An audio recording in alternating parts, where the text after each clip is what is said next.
That must be me, the naughty one. That must be me. I am.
Don't forget she can't hear, so you're gonna have to whisper to her, hey, you hear.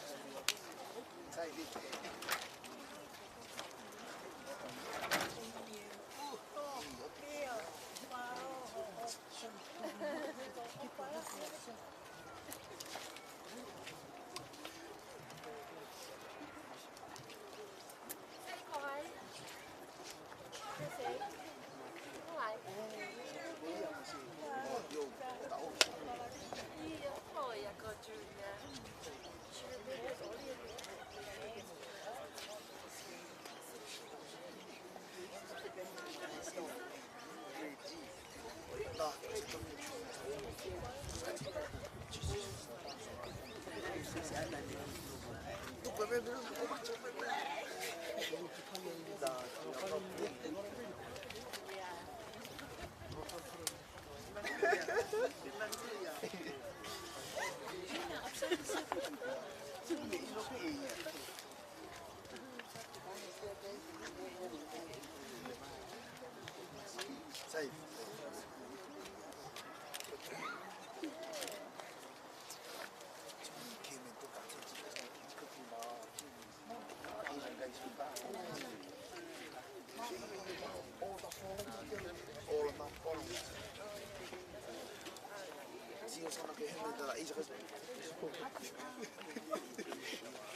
Oh, wait.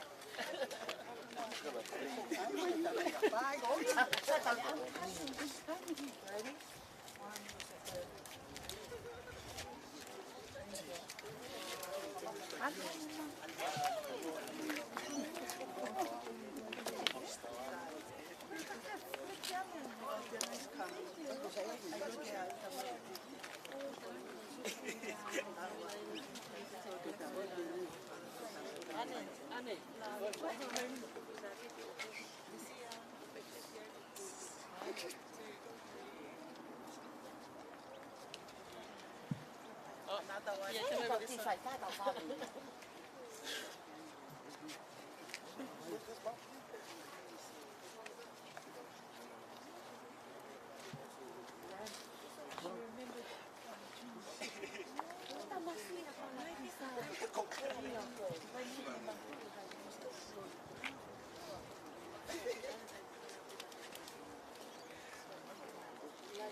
นี่ไว้ในแบน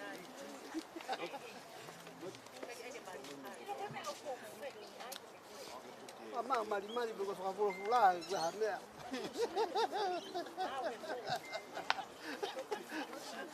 Aku tak tak sego ke mali ga wa tangi ko wa ha dia. Nani mana tu? Nataka Wa ga ya o mga yo buli.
Saya mau kata komunikasi yang rumah move please atau kamata rumah jauh kerja atau sound system oh tepat tu tepat koi rumah gen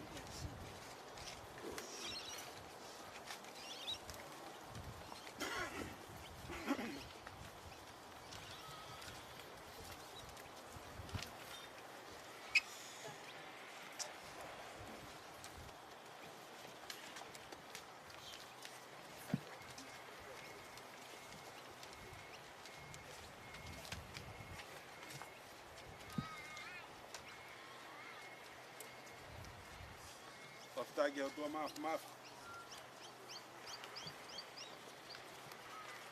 Kalau lah apa yang natural. Fai patungnya pun.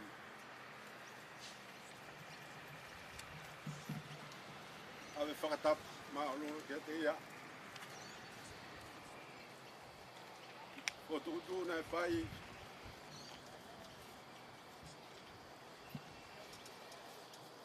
okay on.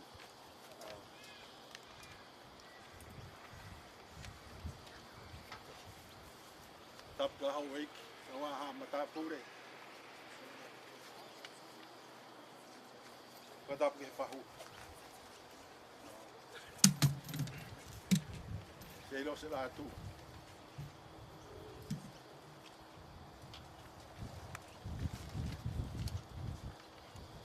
Kei whatap kia arisia.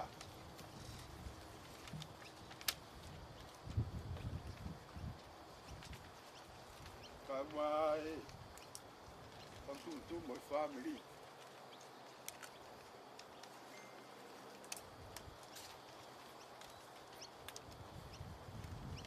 Whatap.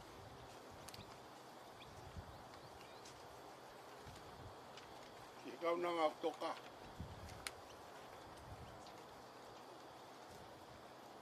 Tunga e tau hene a koe.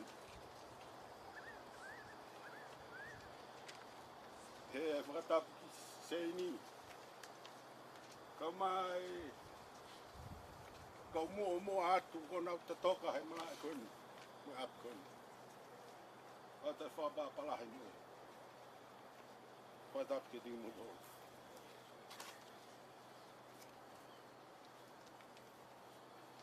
Whakatap ki he tangata eik whaiwhi kau. Ana whatongi au a koe. Ke he whakatap ki he whaiwhi kau maroro. Mui kau whanonga lama mai minu sila koe i whatongi a rao.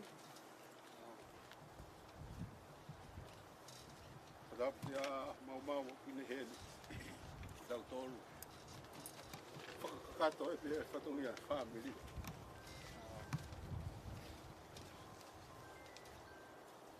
Whakatap ki a whalesiu.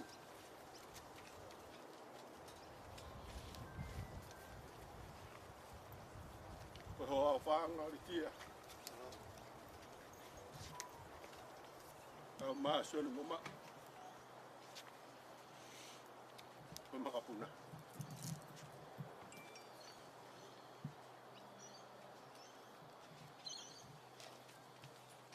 Ngā waka e pēa i ki whainga maari e koe ni koe ki special welcome e. Ki nāu tolu katoa pēa koe nāu tuku taimi. Nāu travel overseas, over the sea to get here today.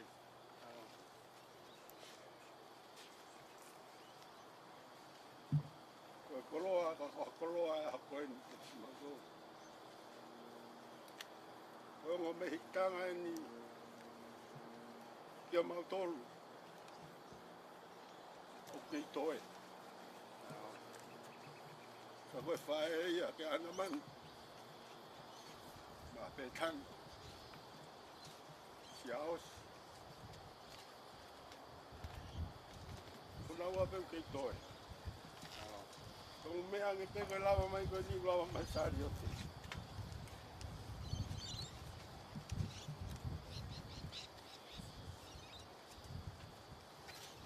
Kei iloha tahai anga whanonga. Koe family.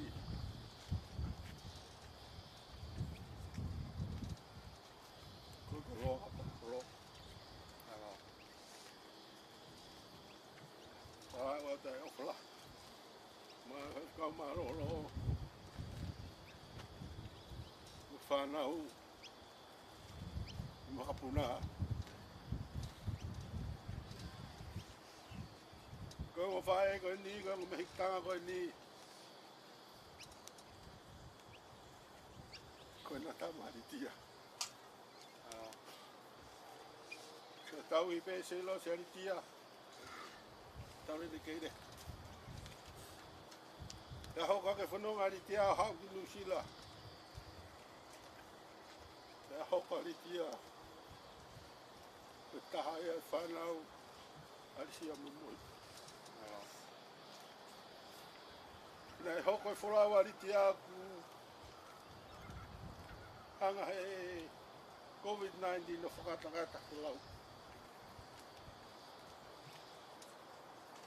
Ke ke nau si lava mai. Nei lava mai bea wiri te mo. Ebi. Ko whakako. Ko nau lau e aha koe ni ko whainga maari e ni.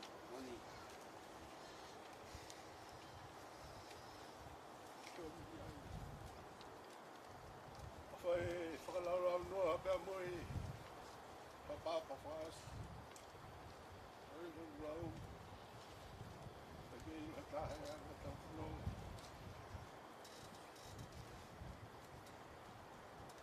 Here, special welcome to Michael Malupe, all the way from California,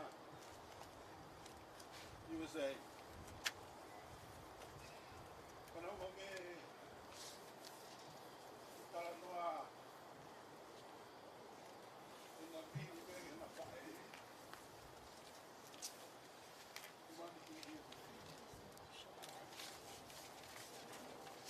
And they bring love and greeting from Seattle, from Bele, Kikisi, from Miliani, and Kepu, and their wives and the kids.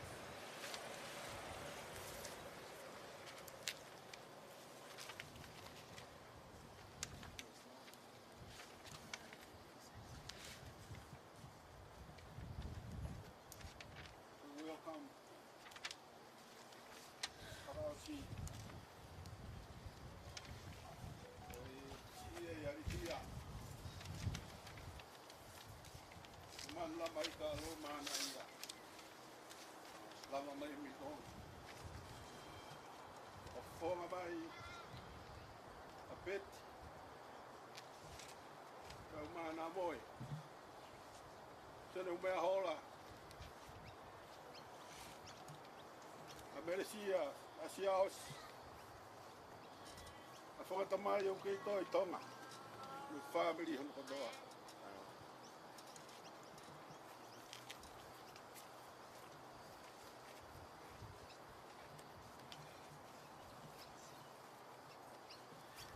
Tari fia. Mo dolu he pong going. My family on the Katakatoa.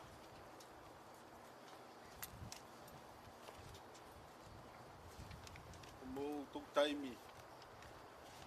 Mo lava mai. Te whakahoko a whatungia koeni. Ke tohanga whakailonga I. Ai lava e ta. Isa ko tau taha apong bongi. Ko whainga maari o taimi o tau unu mai ai te aoni. Ko kata e whakangia.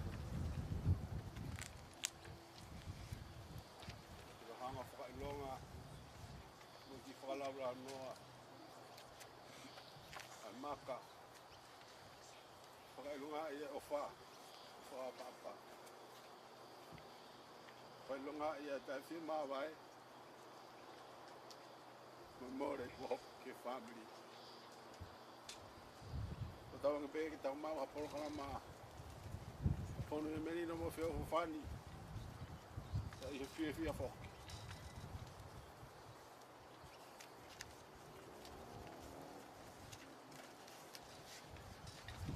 Tau popo atu. Ke himi uro aki. O kukore ka wharesiu. Spela matau dong. Ko e polopola hine ka mata ki e tau loko e hokani. E tolungi au walua hine. Kokulahi a lau ki he langi.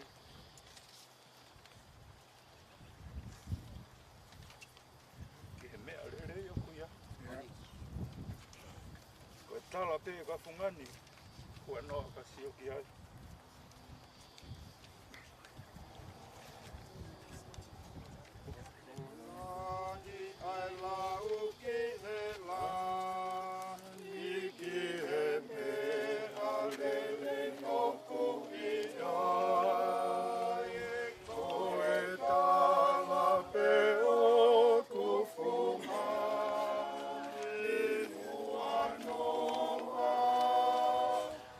See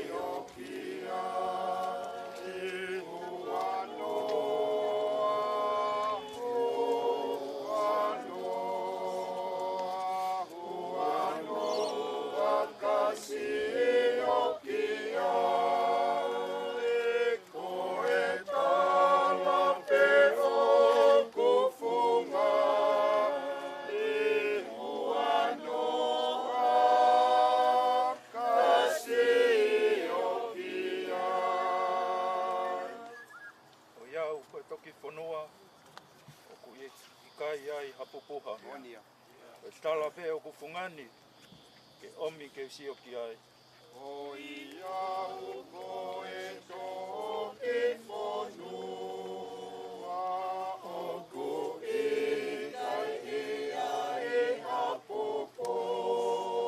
O ko e tala pe o kufunga ni koe no e ke si o kia.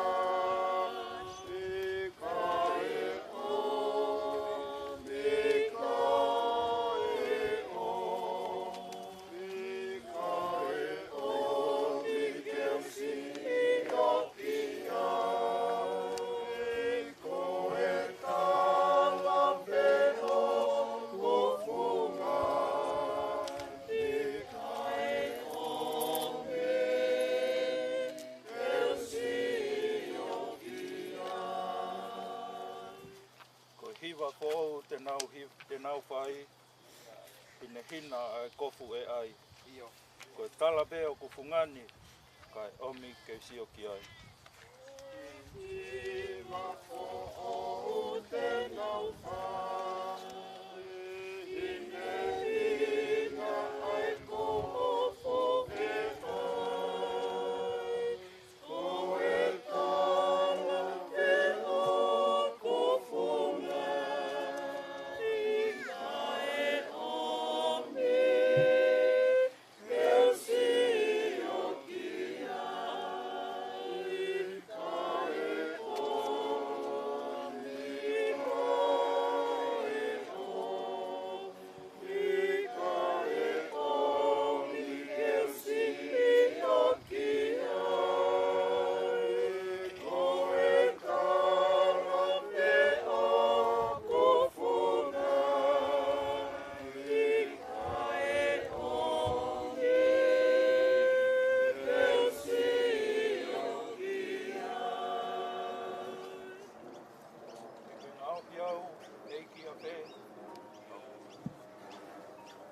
Hoa moha mama pehe. Tala pe o kufungani kai omi ke sio ki ai.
Rotu.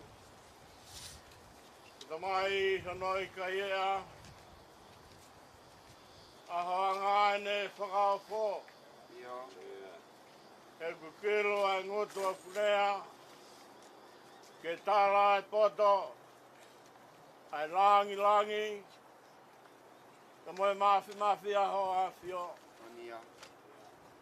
Ka mafi o kei haa pia fotu. I he universe ko maui ai. I ka maua whake pong whao e anko ni. Ku mōre ata e pōri o e pō ka hoko mai e mama e aho. I he maf pe ia o e a Fiona. I o pe aku tauloro tan pōwa e mama ni koni. O te kea i hawhi hala ki pe wheliri waki. E maf whakatupo a fio. Te au kei uha pe mo la a funga e whanua. Te au kei mo moko pe mo mawhana. Peo mau kei inas pe he mana ma mo ui. Ia. I he maafi mai whai whakamo ui ai a Fiona. Oni. Pea ku mahina pea mi ai. Pea ku ata pea mi ai. Koe o tua koe. O ke ao ni uhe universi o ku maui ai. Oni. I kai ke ai hataha ai a puka mea tene riua ai a Fiona. He koe hauta e riua au a Fio. Ia. Ko tua kai. Nā ke whakatupu e mea katoa pe. Oni. Nā ke wholo pe ke tupu. Ai langi mga ai whetu o parai tupu. Ke wholo pe ke tupu ai whanua mo i mamani koni parai tupu. Oni. Pea nai kaupo uri mo la ai whunga e whanua mamani koni. Pea ke wholo pe ke mama. Pea mama mai. Koe tunga ki ho mea whakatupu. Nā ke whakatupu ai tangata. Mi hea fo e kere kere. I he imisi mo e tatawa e a Fiona. Ka ke hoki ai ai manama mo ui. Pea mo ui e whahinga e tangata. Pea u tala ia pa mi ai. Pea u bahino pea mi ai. Koe mo ui. Koe mea ata pe ia ai a Fiona. Ona vi. Ko mausino koe ni. Koe efu pe koe kere kere pe. Ia. Ka i ho hoki ai ai manama mo ui. Pea mo ui ai whahinga e tangata. Whakawhitai atu e whakoloa mo ui. Uke whakoloa aki ai loto whare family. Pea mau ai e whainga mari e. Ke mau whakataha mai ai. Ke marai tukoa koni. Whai toka koni. Toka ai kau maani ori tuna whalu. Ka kumamau whainga mari e. Ke whalau mai me ngai tapa keke o mamani. Ngai whetu keke i Australiani. O whakataha mai ke marai whai toka koni. Ke hake atu e mau lotu mo e mau whakawhetai. Ia. Ko mau whamalo ko hui ko whakawhainga mari e. Oni. Ai tai mi, ai whanoanga. Ka mama ke whakahoko, ai mau amanaki. Mo e mau lotu. Mo e tonga e maka koeni. Ko e maka o e whakamanatu o e manatu meri. Ia. Ke toana e whae koeni. I he roto whane whamiri. Ia. Ke no huru spaniti, ke ne whanau.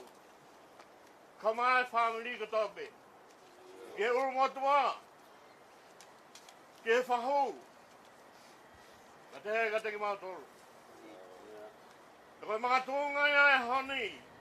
Oku ke awhio e eiki. Ke mau heni ke whakailonga. Ke tatawa e maka koeni. Koe manatu mari ke whae koeni. Mo ne mo'ui, mo ne tauanga nai whai. He nai hoko ne mo'ui. Koe koroa, koe tāpuaki. Oni. Ke loto whane family. Koe mātonga e mau heni, koe mau koroa ia. Koe mau manatu mari ke te ia. Koe tauanga nane whai. E tokon mai. Koe ia koe whatongi a honi. Tangata i ki whai te kauan. Koe whala, amanaki ke whakakato ke whatongi ani. Tu ke hoko ia ka kolore lei ke te mau tolu e family. Ke mau kumunia. E mama e whala ko ia. Ke mau hoko atoa ke te mau whanonga. Ia. E ki tāpa kina mai o rumotua. E tāpa kina mai whahu. Ia. Tāpa kina mai o tua uitou ka maki whanau pa mo e family. E ka te mau tolu ko tope. Ia. E mo whai kau e mai whatongia whai. I toko ni mai ma me langina. Tuke mau malama, ma whia. O whakahoko mo whakakato e whatongia koe ni. Ia. Ram ke langi ia toko taha pe ai a Fiona. Ia. Mau kore e whakamone mone atu. Mea ka ngahi tō nau ko tō pe. Anga e mau whakawhea ngai ki a Fiona. Ia. Angai mau tau he mo ngai whatongia. I loto whāne family, siasi mai whanua. O mau whamoni ate roto koni. Ka loto pēa kau tōki ralo, ka loto aka wanghala. Ka whawhetai o mau rau maari eke tai ngata. Ka mau mau hao tua ko tua kofa. Ka kau he mau loto, me mau ngahi mea hanu katoa. Ka mau wau si ai, ai hua whakaloto. Mua apa kita tak, se mau koronga. Ka mau mui mui atu. Kau katoa ngai tāma kini, wawhio alo, Yesu Christ, kua whamu ui. Amen. Ko tamau ke wani ke tāpua.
Pati pokalama ki whainga maari e ne pokalama kau tuk mai mai family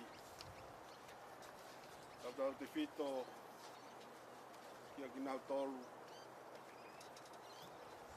nega ki nau i heni ka nau aki heni heni wa whainga maari e koe au a tāpe koe ki whakalau noa pe pia koe osi pe ni koe whitu ben ke whai ai Aku tu kau perlu menusila, kau bahagi tribute reality. Kau ada apa space kau ni jai, kau lihat kamata pe, berflora, hok.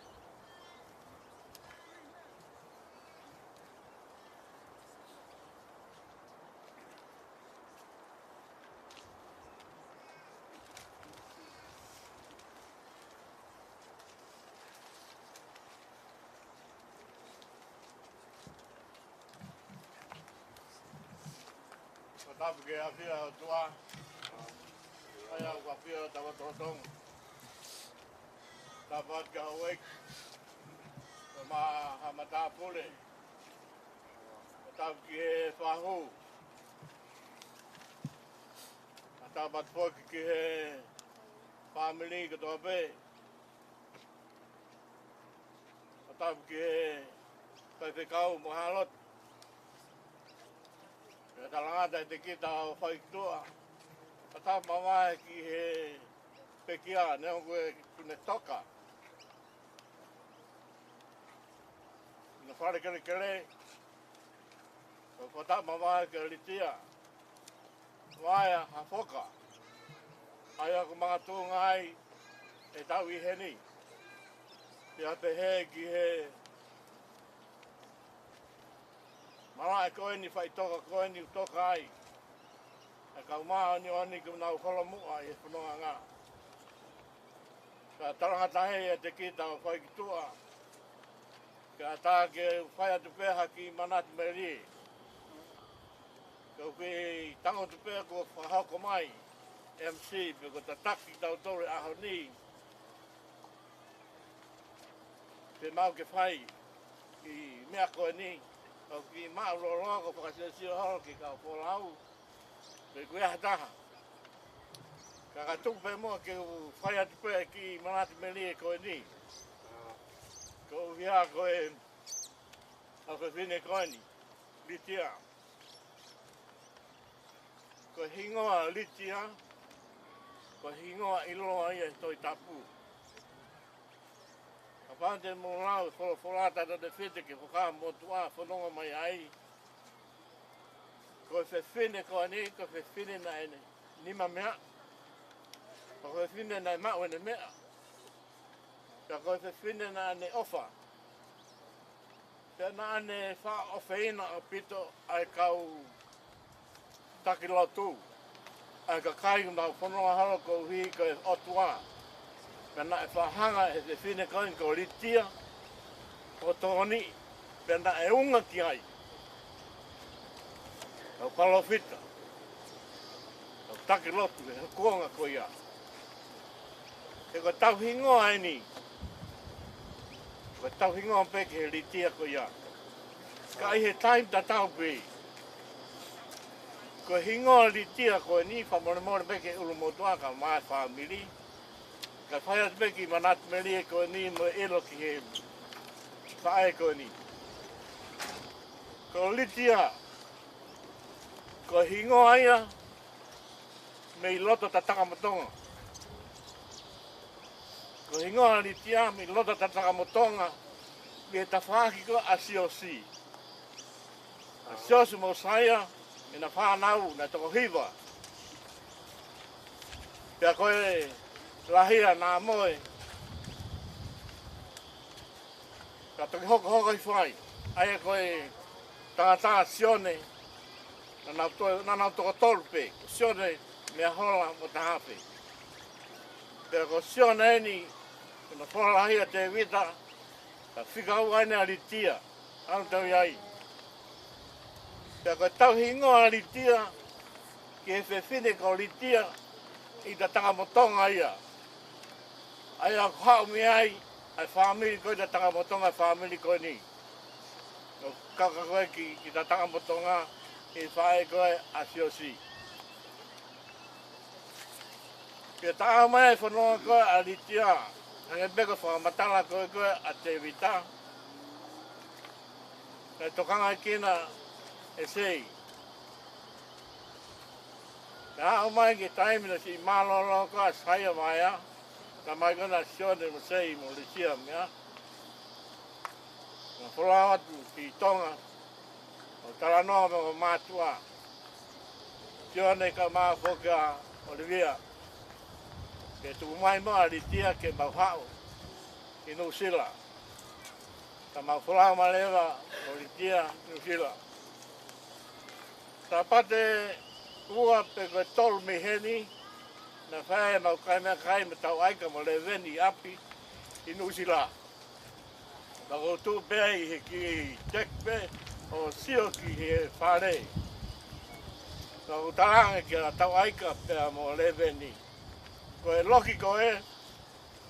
Ko e loki a litia.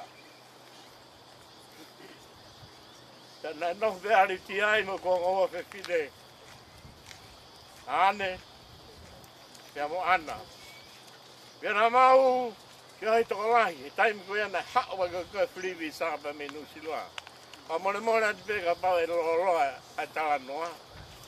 Ka kou hui, ka kou whainga maari e pēni. A pongpongi a kou puna au whoke au ki a Nusila. Ka tuku at peke, ki ati pē mua e manat me lia koe ni, kou hui, kou manat me lia ka litia koe ni.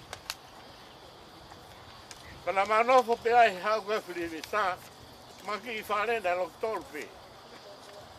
Koe maunofo koe aina, maunofo toko taha whaa. Na mau iai mo Pasifiki. Na mau iai mo Tali. Mau iai mo Litia. O te hina oku. No. Ka koe mau no fō, whaise kau mai whamiri. Na mahange koe no whoka korisi. Punks, tahe orunga tahi lalo. Ka koe ape tō mui mai koe alfo e pōri. Moe Variki. Moe Variki. Kana mau whio me ai. Kana e toko ni lai a litia. Ki alisia. I hene whataukia whakawhae. I anga koe mau nofo. Anga koe mau nofo. Toko ni lai au pito a litia ki ai. Ke i ka ane ia papo ana. Kana e toko ni lai a pito a litia ka lisia. Anga koe mau nofo. Patoki senga ai pena o mea nofo. Nofo. Pea nau takitaha mātuku. Pe he time na tau pe, ai mau no fo. Na whakakaukaua litia, ke kumi hataha hano whalalaanga. Ke kahau koe ne mo ui. Pēne whire hano ofaanga, a wharesiu ha whoka, ki hako ia, kono hospane ti ofaanga. Pēna mau whakakakato pe ai ma maari koka litia ma wharesiu, no tō me kini. Kakalitia, mo wharesiu, me taha pēr me mipa, ai mau iu whoka, mau tōu loto whare ia. Iu loto whare ia, ia whae pē whanonga, ai mau whamili, whae mau whanonga kini. Ko litia, kange peko tala noki ai, nai toko nahi au pito, Kia lisia e whatongia whakawhae, ka pēhe ka te au, anga koe mau no fo. Te au, i kai ke ngālo. I he mo ui, i he whainga maari e ko ia, taimi ko ia. Pena mau lau monu, mo lau tāpua ki ai. Ko hi ko e whakawhainga maari he otua e whanonga ngā. Pe lawa ke mau ki nofo, mo whiohi pe mo litia. O au mai, ki te heki mai pa koene kone tō tau. Kone mālolo, i whanonga ngā. Litia, mo atu. Hala ko papa.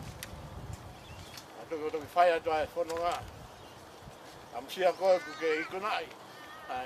Whanonga anga, maama whainga tā koe ni. Wau ke hiki atu kau he whakapi awe hau. O whalahi atu bito. O whalahi atu bito. Ke whanau ko toa pē. Ke vita ka mā tunga ane, ka pehe ki te hena, litia. Ko e whamiri ko toa pē. Kai te kau, mo tolu toa pē. Ma mālo lahi atu bito, pa ko whalahi atu bito ka te mo tolu. Ke tā pui kina ki mo tolu e o tua. Te velenga whahoa, kau ka tau atu.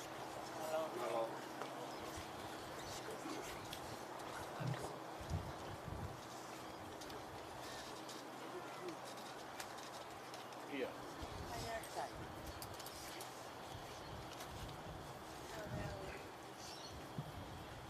Te kai atu pe mi, te make ki Nāranga haki o runga, ka aloa wae ki ma whaa mai wae.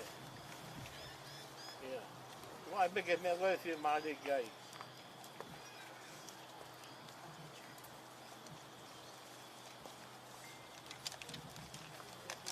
E tafo hina inu. Kueri. Kueri atu ki inu.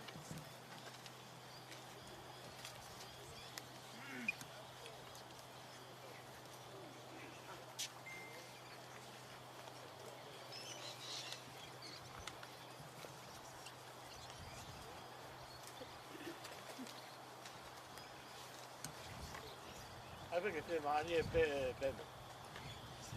Kasi ana ai peke.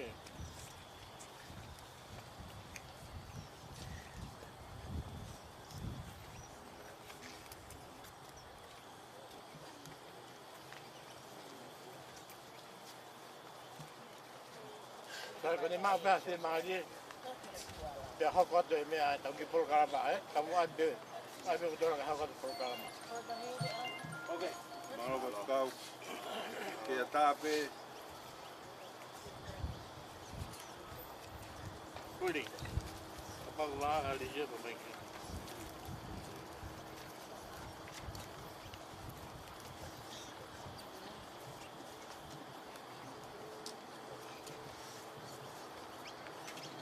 Ke a tāpe whainga maari e. Anyone want to share with those come from abroad.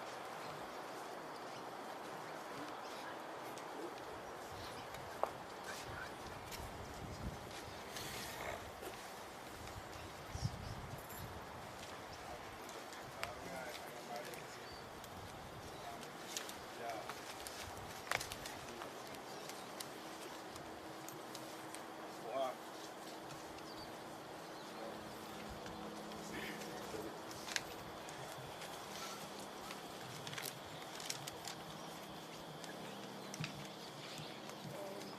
Yeah, first off, just want to take this opportunity to praise the Lord above for everything that He's done and for everything that He continues to do. Yeah, a fond memory that I have of Mum, and it literally goes towards more so who she was and her personality more than anything else. Mum was the type of individual who knew nothing but love and care. She was an unconditionally loving woman. She was never one to make any excuses. She just kept going and kept putting one foot in front of the other. An example of it was when we were back in Adelaide living there. Every time I would always call from the States, she was in pain, but she never acted like she had pain. She just was the one that kept putting in one foot in front of the other and keep moving forward. And the thing that I appreciated about Mum was just who she was as a woman. How caring she was, how loving she was. And man, to be quite frankly honest, she wasn't afraid to hold anyone accountable. Even Dad, Ma'u, and even myself. But she was never one to really dig it into anybody. She just wanted to see the best for you and bring the best out of you.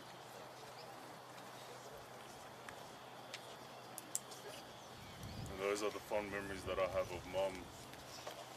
It wasn't just the work, it was family stuff. She never wanted to be late.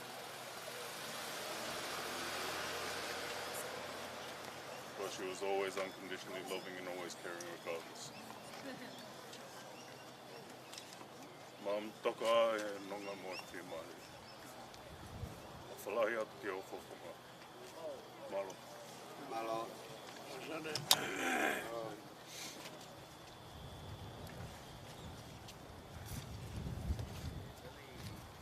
Wataku ki he tautai atu ki o tauraro. Wataku aten ke whahau ki he kautaura hiki. Wataku ati ki he pāmeri o nakato ate. Tai haki manaku merie. Aos.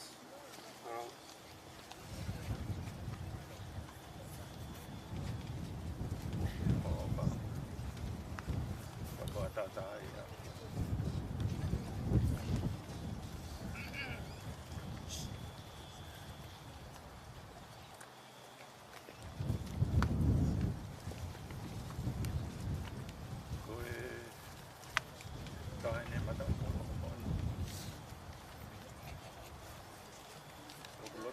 Ka kone tatalo mai.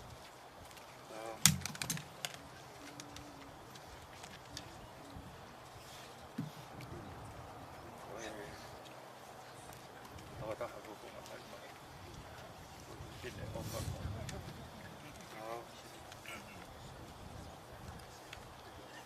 Koe kai ke pūria ke whamiri sene. Ke kapasa mai. Ai, itu nanya punong ayah katanya kan.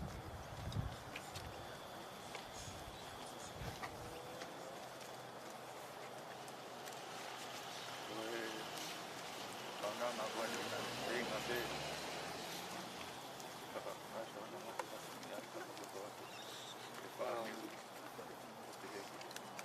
Kono.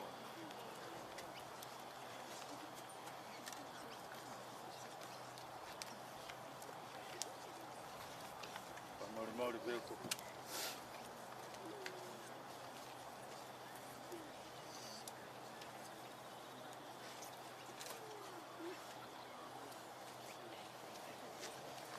Family wa ko e hatoka tonga ko ke te on ko ni ya. Itia. O ati wa. Vamos ver que talvez ni mais sai mi que te algo atual mi tita que te no puede no mamá tal no para do algo para malo la gente que no por para mí o para tu mal adiós.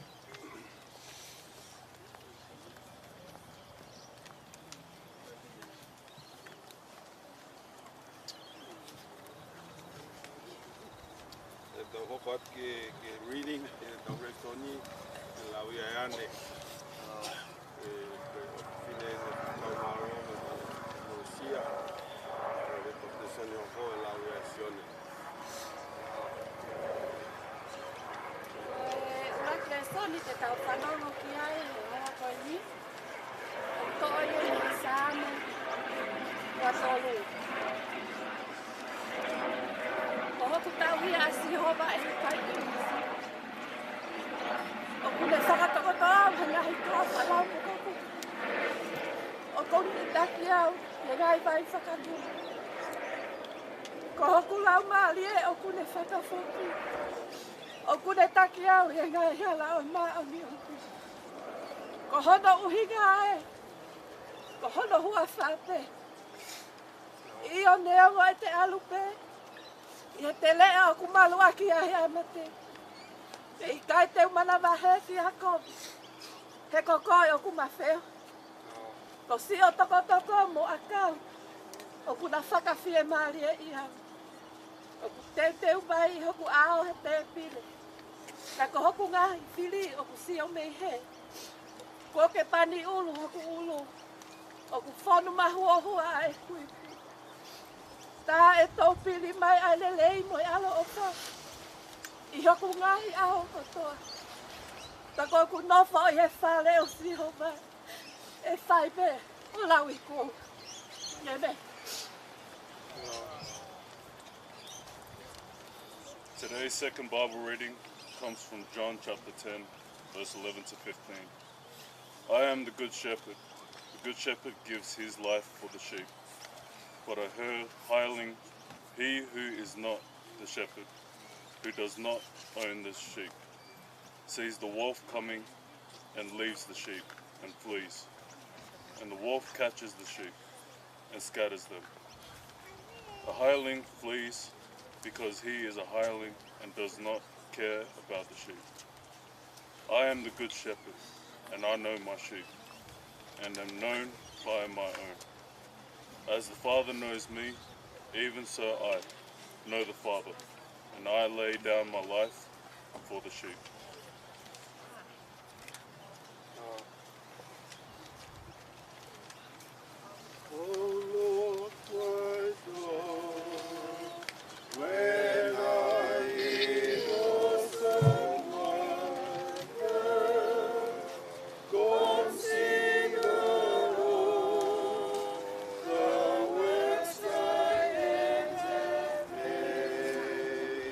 I see the stars.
Ia do mafi.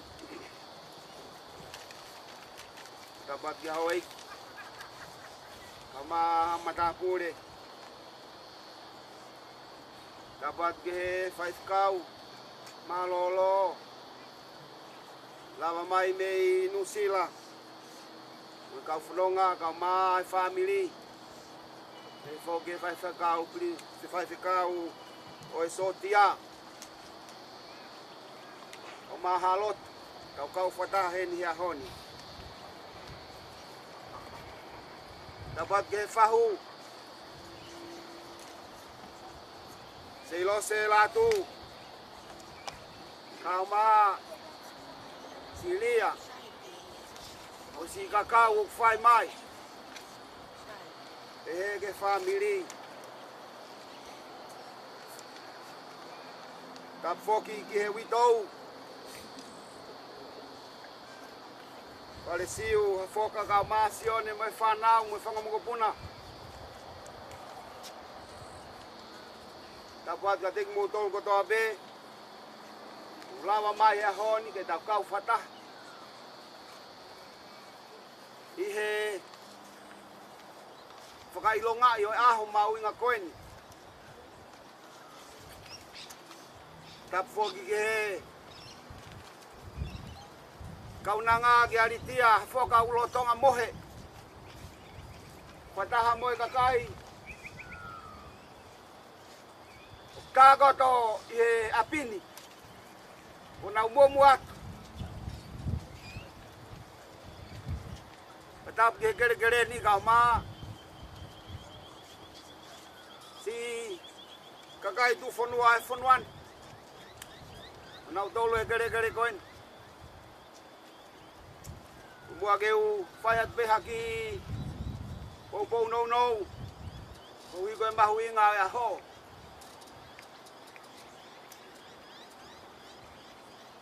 Mari e whakalau loto. O samen ia te vika. Koe tui. O isleri. Ia o ka koe tahu sipi. Koe anane hanga tauhi. Ai kakai. Ka neonga o nai hoko ia koe tahu sipi. Moe tui ki isleri. Ka anane ilo ia te ia pe. O wai ai toko taha. Koe o tua mafmaf. Koe ia hono tauhi. E foko ne whakalau lo tuen. Ie ne whakatoto la a nai whai. Pea ko ne au si ae. Ai tau hai o tua ko whai mai ni mo ui. Nai gai ke fia kai ia, nai gai ke masiva, nai gai ke fia inua. Ko ne au si ae ia nai ai ah. Nai mamanga ai hono lau maari e me he o tua. Ka nai toi whakafoki be ia he o tua ke te ia. Ko ne au si ae ia. Ne ngahi aho na whihanghangai mo i made. Ka e whawheta, ko hono tauhi.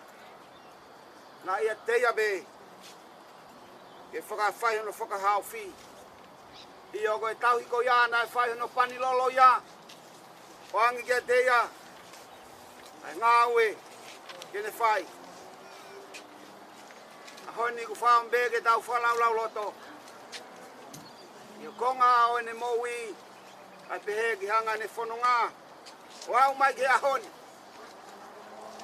Tau whatahataha mai. Ki hono toka ngā he ahoni.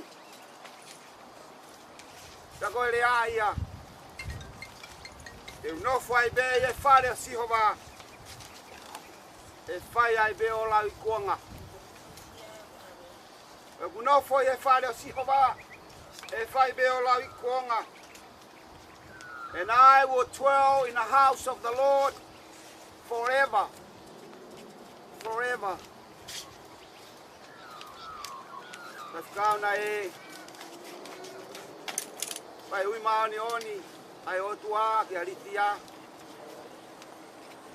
Na tuku ai e whetau laki. Kia mo e Puspandi mo wito uga my family.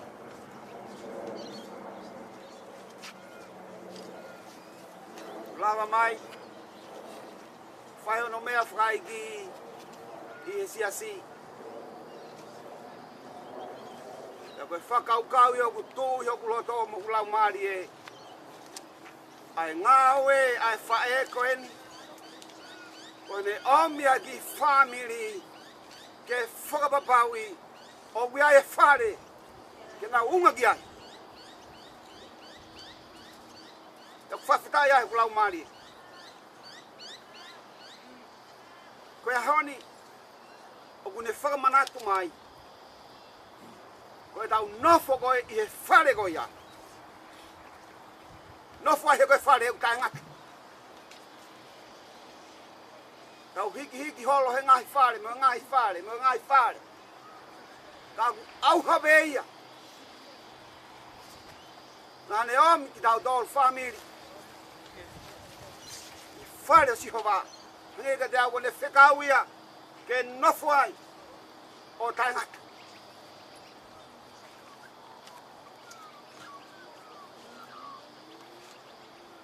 Kai ngata ai koe whare o siho wā o whonu he lelei pa moe alo ofu. I will dwell in the house of the Lord. Why? Because there is goodness and there is mercy in the house of the Lord. Full of goodness in the house of the Lord. O kai ke te ai hakovi, ko e lelei pe. Na whai. Ka I longa e lelei, I he whanu he alo wha mo e mesi. Kai ai, ha mea, o ku alonga tāmaki. Ko ene alo o wha. O ku whanu ia I he whare koeni. O nau ki te tala noa ki he ofa. Pea mo ne whakaamu, ki tau mau e ki tau dolu ai lelei taha e tau ngahi mo ui. She wants the best for all of us. And from her journey, I do believe that she is leading us to where the best is. And that is the house of the Lord.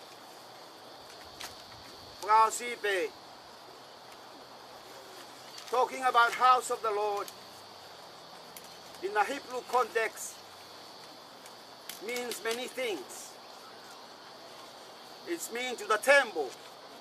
It means to our house at home. But it also means to your family. It also means to our generation. David wanted to build a house for the Lord. And the Lord says, no, you're not going to build a house for me. Your son will come and build a house for me. But I will build a house for you. And that is the generation, people that come through you. That's the house that I will build. It's a generation that will last forever.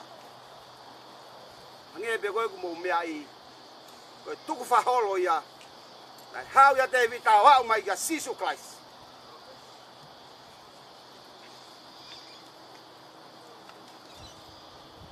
Tala o whaia tuaga te vita. Me whaamu ke langa hawhare mo oku I kai. Te ulanga e au hawhare mo ou. Koe whare e tangata. Lava mai ai whahu. Kau ma whaifikau mono hoa. Ka kau mai me Nusila. Kau mai me Amerika. Ngai wheitu kehe I Australian. Ka kau mai ki heni koe hui koe family. Ka koe whaamu ia. O e aho koe ni. Ke tau nofo I he whare o Sihova. Toka ngā e tau family. Toka ngā e tau tuko whaholo. Oua nā mamao mi he eiki. Ka tau nofo ai. I he whare o eiki. Ka uhi. Koe nofo ia koe. O kutai ngata. Whawhitai, pitia e mau whakau e honi. That we dwell in the house of the Lord forever. Family, let us dwell together with Lydia in the house of the Lord forever. Wapatamai ba mo alo, wala mali mao ni oni.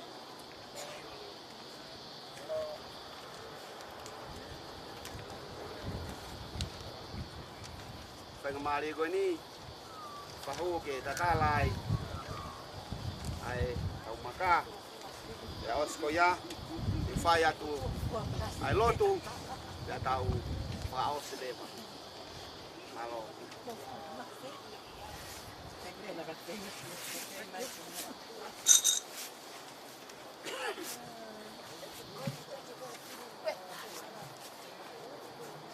pahuke to laki ka ngau iki mak wale ba kono ahoen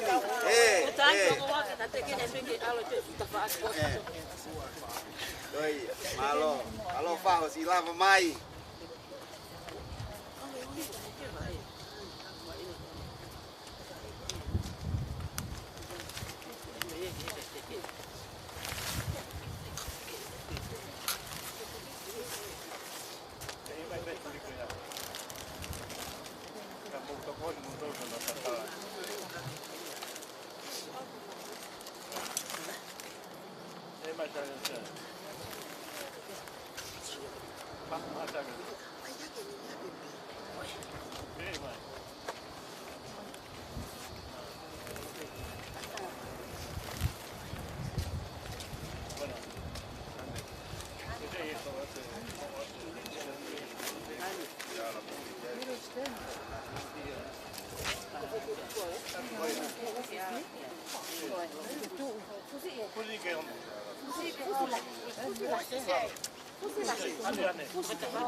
Ale, katawa ba niya? Nakakitoka. Putukon. Iya. Halo.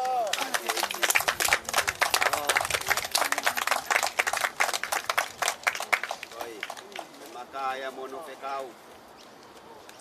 Umua ke upaya te hatau lot. Kaya honi ya. Ono tala koe aho oi hui e tauanga kai hoko atu e nofu whai e ngā ue ai o tua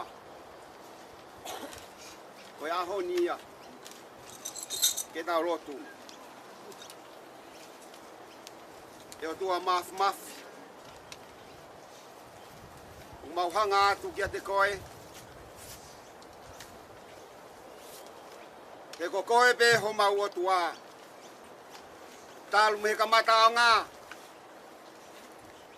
i o ko koe pe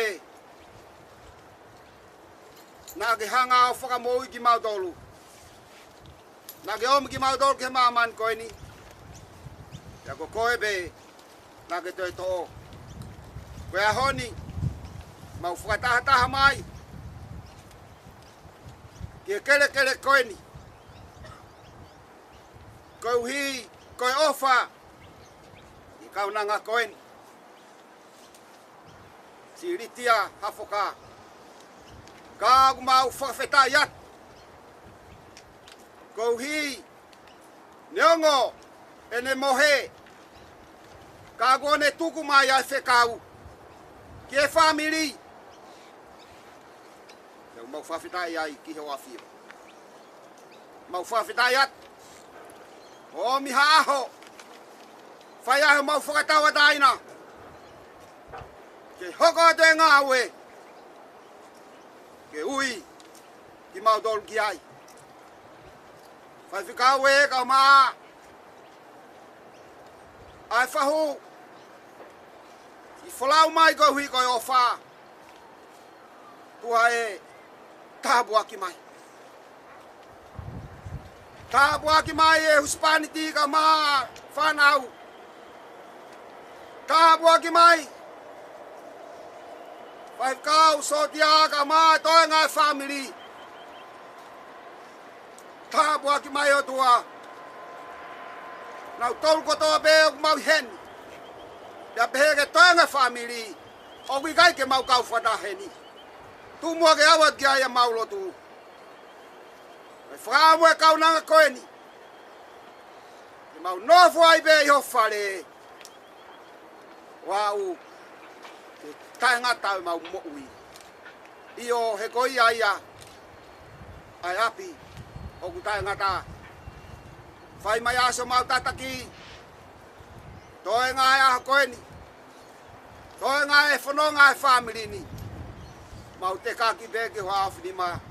Kei whai be bua mau tauhi. Whai be ho mau tataki. Mei taimi ki i taniti. Ia Sisu Christ ko mau whamu ui. Emeni.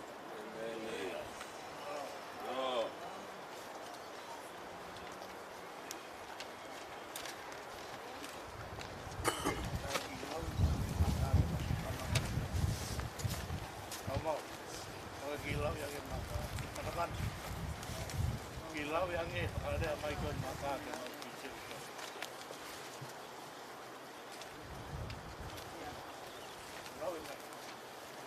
Memory of Lydia Vaya Hafoka. Sunrise, 10th of the 5th, 1961. Sunset, passed away on the 26th of March, 2022. Psalm 23, her favorite psalm. Hymn 404, I will dwell in the house of the Lord forever. Beloved wife of Farisiu Hafoka, loving mother of Sione, Finau Ma'ukakala Hafoka, loving grandmother of Annalie Snaya Hafoka. Toka, i he nonga mo whia maare ai o tua, mau ofalahi atu, i ho fofonga. In God's hands, we live.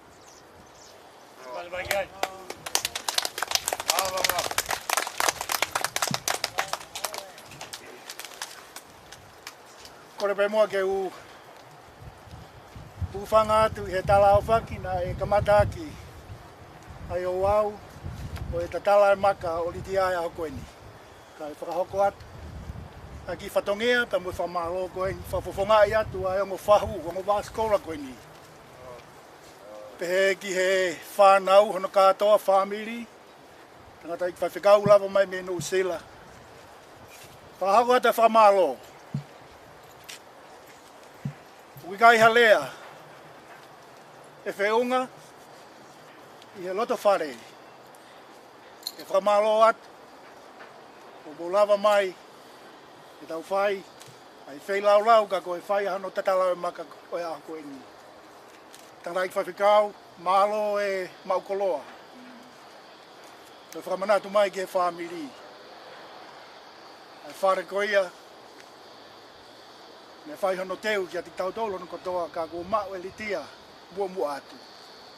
Whawheta e ke i mauiwi, ka mui tala whatongea, ka mui tāpuaki. Ia no tāpuaki o maka koe ni. Whawheka o mua na tuku a holo tū pe mo o tokanga i kina ai uitou. Ko na hu atu ke whare o tua ke whai a no tataki nau tolu. I o hoko koe tau sipi. Ke whanau, uitou ke pehe ke whangamakatuna. Whawhewhia whoke a hon kai te whaloloa. O malo atu o si whai e Weringa Don David a Vaia. No taritari ki mo tolu kau wholau, whamiri. E whia whoko e ngō māskoula koni u kei toe lo to whare. Malo tang rai whawhikau malolo hono toi whakamanatu mai hingoa ki he whahinga koe ni ki a ani mo sosi ana mo mea. Ma warewa ki taimi koe ni hengi ni ai o ngofine e ki hena kei mo ui. E ku mahino au pito he ahoni. Ko tau historia mo tau talanoa aeni na e whakanau nau he ongo whae koe ni ki alitia kana ane kumunia seuke. Kana i kai puri aene toonga mo ui ka te tau tolu. Te whaia manat maria e whaiwhekau kau tau whiawhia ai aho koe ni. Kai ki toi whakaloloa, whakakatoa, whakamalo atu mi he loto whare o litia, whawhawhunga i atu. Ui tou pe ke whanau mo i whakamopuna. Ka te mo tolu hono katoa pe kulava mai. O ki hai e ki i whakamokomoko ko teu, he family. Kau ke whainga maari e, ka lava eni, mo kata ke o mea katoa atu pe, mui atu pe hataha ku neilo e hala ki he holo e siasi, ai nai malanga i ai pe koe na ritia, ke mauai haki i whakamokomoko whakamalohi, mo tau tu pōtala no ai pe, ta wai mo ki pōkala ma koko atu. Whakamalo atu, i he tua eki o whātu, malo au pitu.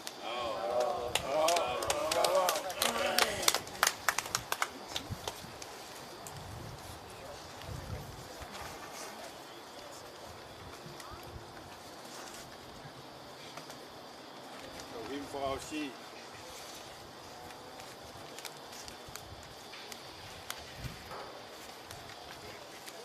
kahaya tahai pik mau pe si supe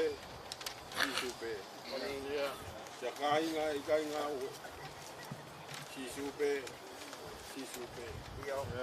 si supe te ne fai ke osi si toki ofa ta motue oni te tu mau ya hakovi si supe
Laki he pai me whiri whoki.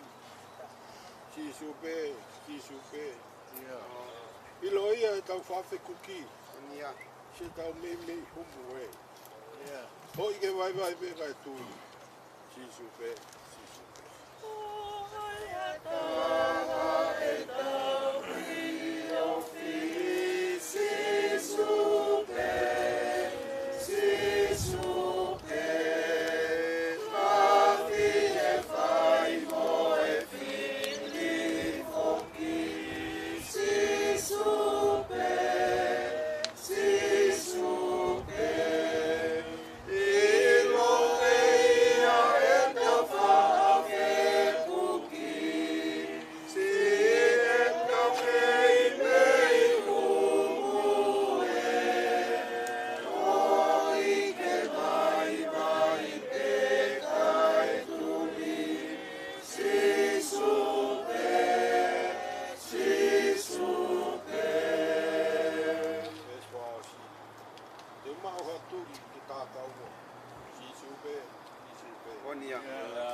ko e krese o tau e kosi sukalaisi. Mo e ofa o tua. Whio he lau maari e maani o ni. Kia te ki tau tōlu ko toa pe ia. O wana hiri. Kai whai pe o tai ngata. Amen.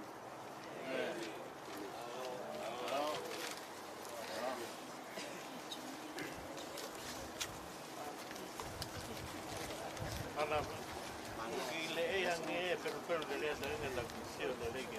Oh, ane. Veni.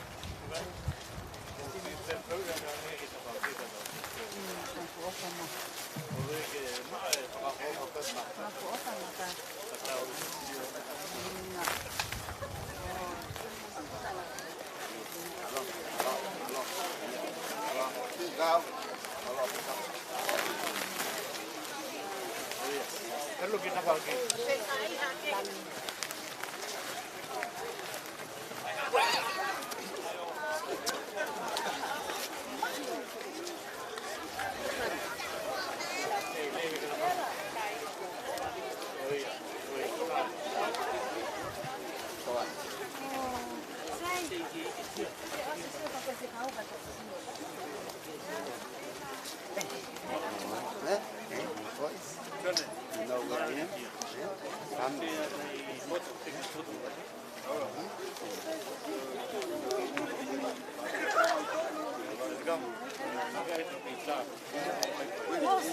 Vos.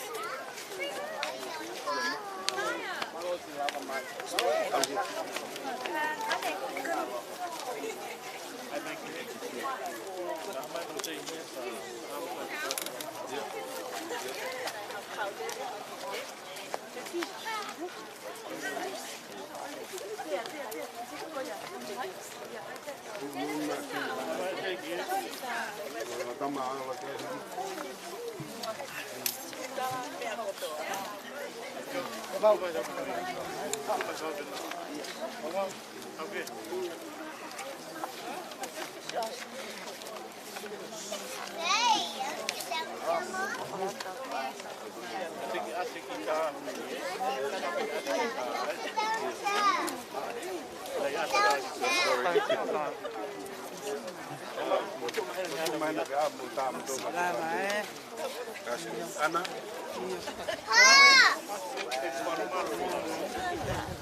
Ana man. Sai bem.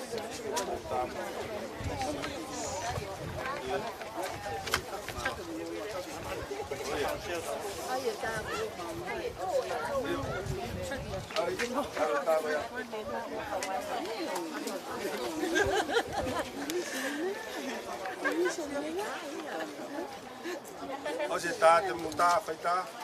Se vamos ver que as leleas de lá já tá ali tia, Naka. Bonita. Io, mo pe aparecia mo, sen. Mo aqui.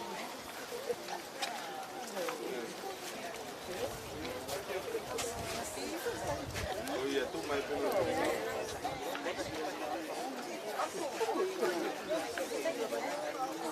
Bonita.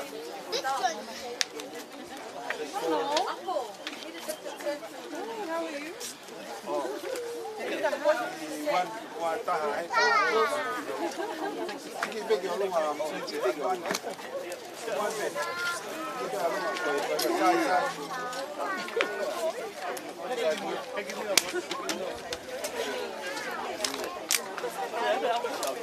Allora dove vengi tu a ta. Allora vengi tu a ta, te lo lascio tu a ta.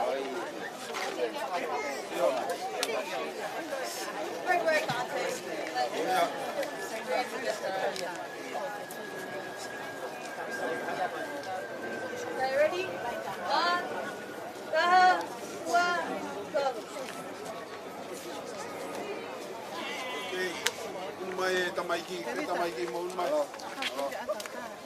Ma tang ki na lo tu le tamaki. Hello, John. Mai ei. John. Ndo fu. Mai ni na ta ya e pa fa.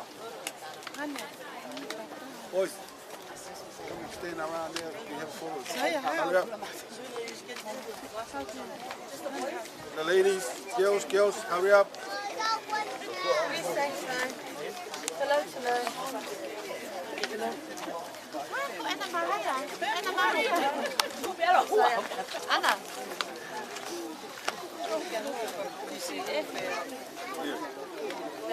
Anna. Alla moi moi.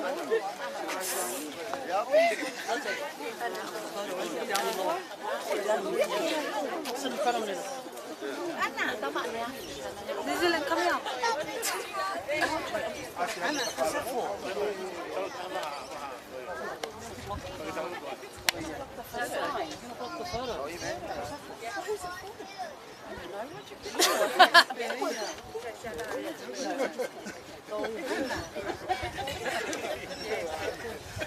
Saya, come here. Saya, come over. Nali, come. Cover Auntie's stomach. Jared. Celia, come. Hola. Lela. Oh. Desmayo.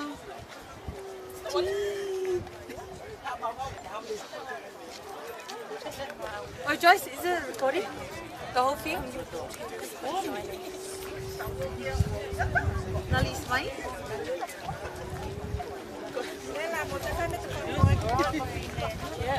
Good, next. Baba.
Hello, Mom. Can't even see the back people. Y'all are short. Oh, no. See ya. One. Ready? 1, 2. Wait, 1.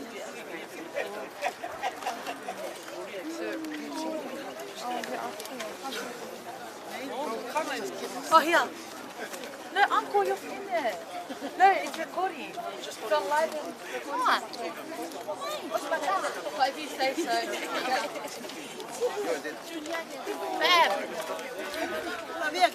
Where?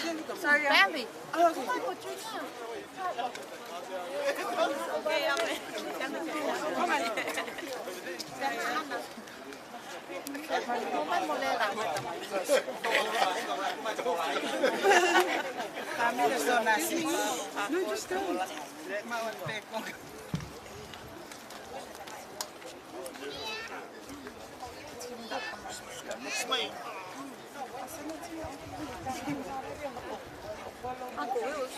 Lucky.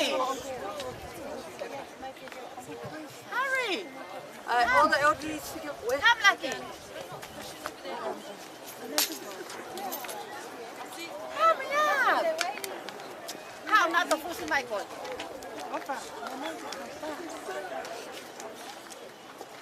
Mom, uluak ya balik ko. Come, Lucky. Don't stress.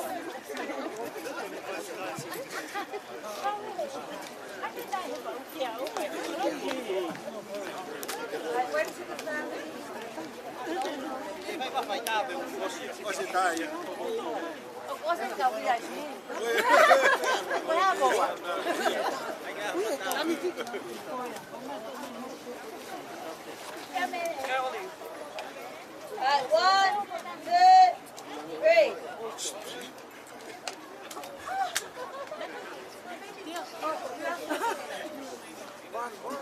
Run, Tia.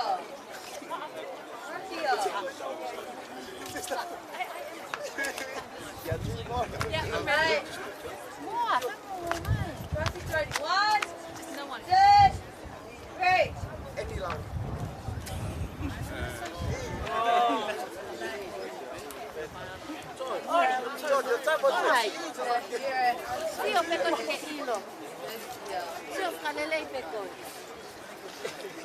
ai.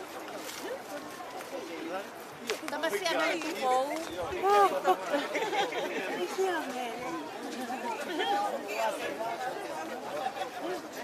Uwag.